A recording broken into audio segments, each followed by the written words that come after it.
તો મારે ને તમારે આપણે ગમે તેટલું ભણ્યા હોઈએ તો પણ આપણો નાનામાં નાનો ભાઈ હશે એનો હાથ પકડીને એને આપણે ઉપર લાવવા માટે ગટરમાંય પડવાની તૈયારી રાખવી પડશે.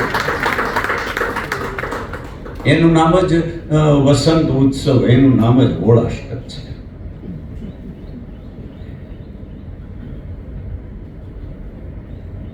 ત્રીજી વાત, એષતુ દેશતઃ પ્રોક્તો સકાશાત અગ્રજન્મતઃ સ્વમ સ્વમ ચરિત્રમ શિક્ષેરન પૃથિવ્યામ સર્વમાનવાઃ.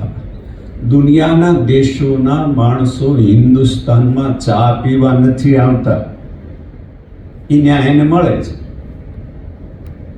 દુનિયાના માણસો અહીંયા આપણે કેમ જીવવું, આપણો પરિવાર તૂટી ન જાય એ શીખવા માટે આવે છે.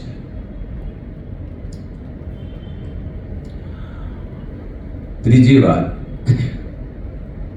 શમો દમઃ તપઃ શૌચમ ક્ષાંતિમાર્જવમેવ ચ જ્ઞાનમ વિજ્ઞાનમાસ્તિક્યમ બ્રહ્મ કર્મ સ્વભાવજમ.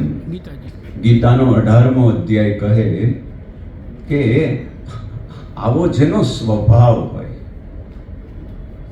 હું સાચું બોલું છું એવું આપણા મગજમાં સાતમે પડદે અભિમાન છે ત્યાં સુધી હજી આપણે સહજ નથી.